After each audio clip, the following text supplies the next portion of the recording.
So, hello everybody, I am Priyanshu Soni here and I am here to start the topic of class 11th, chapter number first, that is sets. दोस्तों आज के इस video में हम लोग sets start कर रहे हैं जो कि क्लास 11th का सबसे पहला चैप्टर है, चैप्टर नंबर 1। अब सेट्स क्या होता है और सेट्स को कैसे, सेट्स के क्वेश्चन कैसे करते हैं, हम लोग इस वीडियो में उस कॉन्सेप्ट को स्टार्ट करने जा रहे हैं। अब पहली बात, हमारे टॉपिक का नाम क्या है, सेट। तो पहले समझते हैं सेट होता क्या है।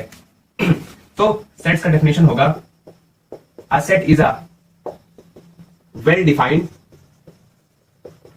defined collections of object. Assets is a well defined collections of object. अब ये तो हमने भारी भरकम डेफिनेशन लिख दिया है, लेकिन इसका मतलब क्या होता है?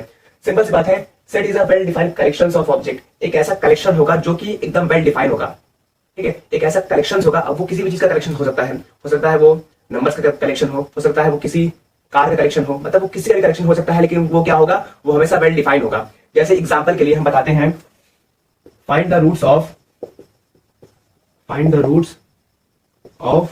4। अब 4 का रूट क्या होगा, निकाल के बताइए। 4 का रूट क्या होगा, आपको कोई कंफ्यूजन नहीं होगा। 4 का रूट होता है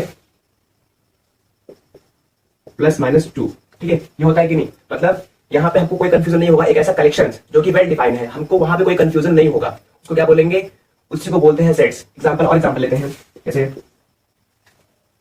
second example, what is the root of 25। 25 का रूट क्या होगा।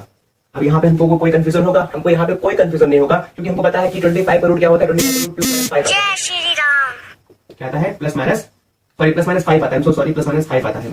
25 का रूट +-25 नहीं, 5 आता है, ठीक है। तो सेट्स क्या होता है, sets is a well defined collections of object. इसको नोट डाउन करो, हम लोग बढ़ते हैं आगे, कॉन्सेप्ट क्या बोलने वाला है उसको समझते हैं। और भी यहाँ पे बहुत सारे एग्जाम्पल मिल जाएंगे। जैसे हम बात करते हैं अगर कि how many numbers are there which are less than 5, and condition ये है कि जो सारे नंबर हो क्या हो, नेचुरल हो। तो हमारे माइंड में कोई कंफ्यूजन नहीं होगा। बोला गया है कि how many numbers are there which are less than 5। अब ऐसे नंबर बताइए जो 5 से छोटे हों और इसे बिलोंग करते हैं नेचुरल नंबर से, ठीक है। मतलब यहाँ देखो, यहाँ पे सिंबल इसको बोलते हैं बिलोंग्स टू, ठीक है। क्या बोलते हैं, बिलोंग्स टू। मतलब हम लोग क्या कर रहे हैं, हम लोग ऐसे नंबर को ढूंढ रहे हैं जो 5 से छोटा है और नेचुरल नंबर है। अब हमको इसमें कोई कंफ्यूजन नहीं होगा। ये जो मैंने बात बोली है एक सेट में आता है। अब कैसे आता है उसको मैं समझाता हूँ।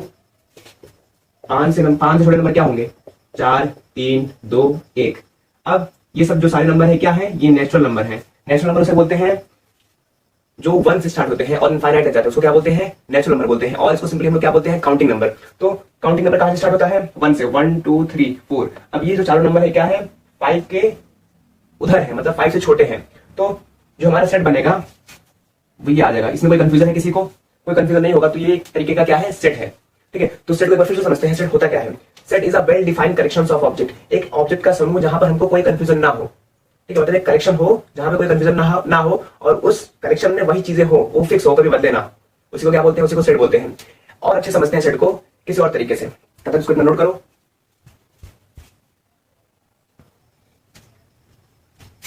सो आई होप आप लोगों ने ये नोट कर लिया होगा। अब हम लोग इसको और अच्छे समझते हैं कि सेट है क्या, कुछ और एग्जाम्पल लेके। तो इसको पहले मिटाते हैं। अब देखो, मैं यहां पे कुछ एग्जाम्पल ले रहा हूं। जैसे हमारा पहला एग्जाम्पल है कलेक्शंस ऑफ नेचुरल नंबर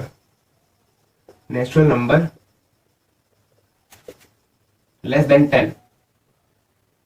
अब यहां पे क्या बोल रहा है, क्या ये सेट होगा कि नहीं, जरा सोच के बताना। हमको पहली बात सेट का फिर से डेफिनेशन देखो, जो डेफिनेशन दिया गया उसको पकड़ लो और उसी को बार बार सोच के ये बताओ कि क्या जो ये एग्जांपल लिखा है वो सेट है कि नहीं। अब collections of natural number less than 10। अब पहली बात हमने सेट में क्या पढ़ा था, हमने सेट में पढ़ा था कि a well defined collections of object, मतलब कोई ना कोई कलेक्शन होना चाहिए जो कि वेल डिफाइंड हो, जो कि कभी चेंज ना हो। अब यहां पर देखो, हमको क्या करना है, हमको मान लो यहाँ पर 10 से छोटे जितने भी नेचुरल नंबर है उसको लिखना है। अब हमारा जो नेचुरल नंबर होता है वो कहां से स्टार्ट होता है, वो स्टार्ट होता है 1 से, 2 से, 3 से, 4 से, 5, 6, 7, मतलब 1 से स्टार्ट होता है, ये सब होते हैं, ठीक है। 8, 9। अब ये जितने भी नंबर है क्या है, ये 10 से छोटे हैं। और जब भी ऐसा क्वेश्चन लिखेगा कि collections of natural number that are less than 10, तो हमेशा यही चीजें आएंगी। मतलब ये कंफ्यूजन कभी नहीं होगा कि हाँ ये आएंगे कि नहीं। जब भी ऐसा क्वेश्चन लिखा जाएगा तो हमेशा यही चीजें आएंगी जो कि क्या है, वेल डिफाइंड है, जो कभी बदला नहीं जा सकता। तो ये क्या है, ये तरीके का सेट है। वही दूसरा एग्जांपल लेते हैं।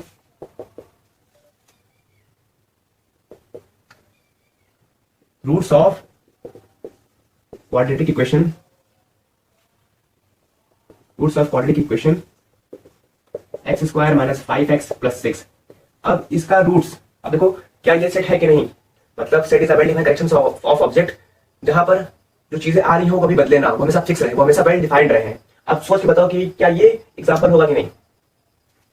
पहली बात, इसका रूट क्या आता है, इसका रूट 2 और 3 आता है। अगर नहीं आता तो हम आपको इसको श्रीधराचार्य जो क्लास 10 में पढ़कर आए हैं उसका इस्तेमाल करके निकाल सकते हैं। x is equal to minus B plus minus root B square minus 4ac upon में 2a। यहाँ पर जो a है वो 1 है, b माइनस 5 है और c क्या है 6 है। अब इसका इस्तेमाल करो रूट्स निकालने के लिए।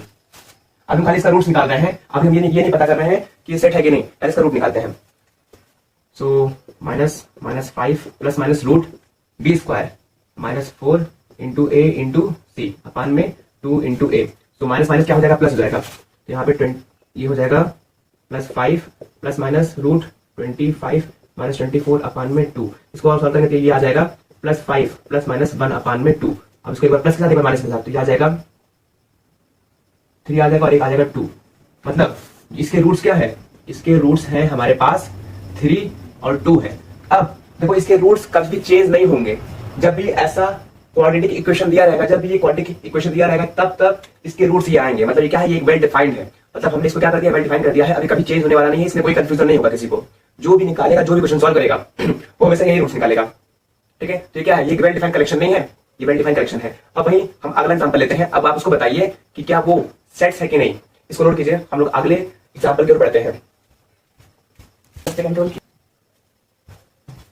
तो आई होप आप लोगों ने ये नोट कर लिया होगा। अब बढ़ते हैं अपने अगले क्वेश्चन की ओर और समझते हैं कि सेट्स की एक्चुअल डेफिनेशन कुछ अच्छे एग्जांपल के साथ। तो यहां तक हमने देखा कि ये जो एग्जांपल में यहाँ पे हर चीजें क्या है, वेल डिफाइंड है, मतलब कोई भी व्यक्ति अगर उसको निकालेगा तो वो बदल नहीं सकता, हमेशा यही चीजें आएंगी, इसमें भी यही रूट्स आएंगे। तो क्या है, ये चीज वेल डिफाइंड है। अब चलो बढ़ते हैं अपने अगले क्वेश्चन की ओर और समझते हैं कि जो अगला क्वेश्चन हमको शो होने वाला है उसमें वो चीजें सेट है कि नहीं।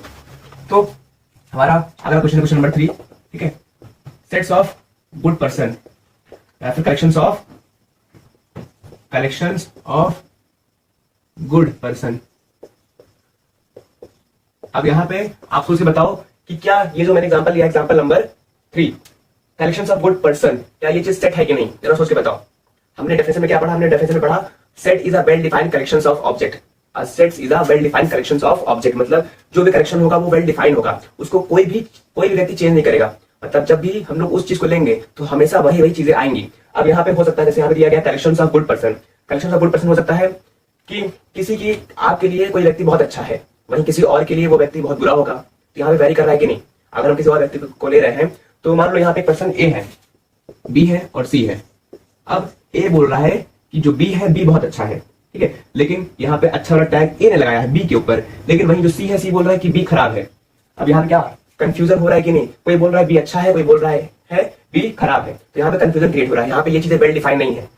वेल डिफाइन करने का मतलब है कि अगर ए वाला भी जो चीज बोले बी के लिए, वो यहाँ पे मतलब बी के लिए सही हो, और जो सी मतलब बी के लिए, अच्छा सॉरी, जो बी के लिए बात बोली जा रही है वो ए वाला भी सेम बोले और सी वाला भी सेम बोले। समझ में आ रहा है बात, मतलब जो पर्सन बी है उसके लिए भी सेम बात बोली जाए ए के द्वारा और सेम बात बोली जाए सी के द्वारा। मतलब यहाँ पे ना हमने जो एग्जांपल लिया कलेक्शंस ऑफ गुड पर्सन, हो सकता है कि हम जिसकी बात कर रहे हैं, मान लो यहाँ पे पर्सन बी की बात कर रहे हैं। अब हो सकता है पर्सन बी ए के लिए अच्छा है, लेकिन जो पर्सन बी है वो सी के लिए बहुत बुरा है। तो यहाँ पे कंफ्यूजन क्रिएट हो रहा है कि नहीं, और हमारा जो डेफिनेशन है वो उस चीज से मेल नहीं खाता, मतलब ये सेट नहीं हो सकता। ठीक है, ये अच्छा एग्जांपल था डिफरेंशिएट करने का कि क्या चीज सेट होता है क्या चीज सेट नहीं होता। देखो फिर से समझते हैं, a set is a well defined collections of object. मतलब सेट क्या है, एक well defined collections of object है जहां पर चीजें हमेशा वेल डिफाइंड रहेंगी, उसको चाहे ए हो, पर्सन ए या फिर पर्सन बी या फिर पर्सन सी, अगर उस चीज को फाइंड आउट करें तो हमेशा वही चीजें मिलेंगी हमको, वहां पे कोई कंफ्यूजन नहीं क्रिएट होगा, क्योंकि वो क्या है, वो चीजें वेल डिफाइंड है। इसको नोट करो, बढ़ते हैं अपने अगले क्वेश्चन की ओर।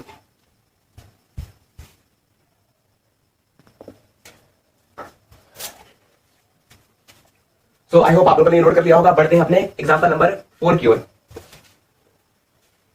एग्जांपल नंबर 4 कहता है collections of difficult chapter in mathematics.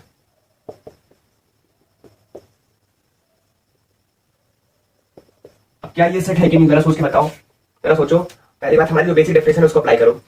Set क्या था, a set is a well defined collections of object, मतलब ऐसा कलेक्शन जहां पर कभी कंफ्यूजन नहीं होगा। अब यहाँ पे हो सकता है मैथ में कोई चैप्टर किसी अच्छे को, सॉरी किसी बच्चे को, जैसे यहाँ पे मान लेते हैं एग्जाम्पल, ठीक है, रियल नंबर हो गया, पॉलिनोमियल हो गया, ठीक है, अरिथमेटिक प्रोग्रेशन एपी हो गया, स्टैटिस्टिक्स हो गया, ठीक है, ये सब चीजें, ये सब क्या है, चैप्टर है। अब हो सकता है किसी व्यक्ति को या फिर किसी बच्चे को ये और ये डिफिकल्ट लगे और ये आसान लगे, वहीं किसी दूसरे बच्चे को ये और ये डिफिकल्ट लगे और ये आसान लगे। मतलब यहाँ पे स्टूडेंट पर स्टूडेंट क्या कर रहा है, वेरी कर रहा है, ठीक है। तो यहाँ पे कंफ्यूजन क्रिएट हो रहा है कि नहीं। अगर किसी और व्यक्ति से पूछेंगे तो वो कुछ और बताएगा, किसी और व्यक्ति से पूछेंगे तो वो कुछ और बताएगा। तो यहाँ पे क्या हो रहा है, यहाँ पे कंफ्यूजन क्रिएट हो रहा है। मतलब यहाँ पे चीजें क्या है, चीजें वेल डिफाइंड नहीं है। तो ये एग्जाम्पल क्या होगा, ये एग्जाम्पल सेट्स नहीं कहलाएगा। इसको नोट करो, बढ़ते हैं अपने अगले एग्जाम्पल की ओर।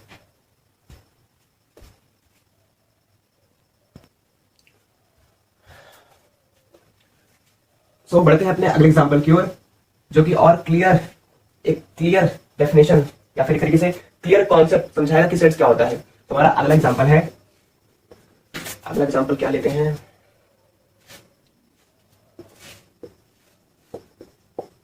Collections of even number, collections of even numbers less than 12। अब हम लोग को क्या करना है, हम लोग को ऐसा कलेक्शन निकालना है जो इसमें इवन नंबर हो और वो क्या हो, 12 से कम हो। तो 12 से कम वाले कौन कौन से इवन नंबर आएंगे, ठीक है। तो वो इवन नंबर में 0, 2, 4, 6, 8, 10, ठीक है। ये सारे क्या है, सारे इवन नंबर हैं जो कि क्या है, 12 से छोटे हैं। अब कोई इस एग्जाम्पल को, अगर कोई इंडिया का बच्चा है तो वो भी यही चीज निकालेगा, यही नंबर्स निकालेगा, या फिर कहीं यूके का या फिर यूएसए का बच्चा है तो वो भी यही निकालेगा, क्योंकि ये चीजें क्या है, ये चीजें वेल डिफाइंड है, ठीक है। इसमें कहीं कंफ्यूजन नहीं होना चाहिए। बात सिंपल सी बात है कि इवन नंबर का करेक्शन निकालो जो कि क्या है,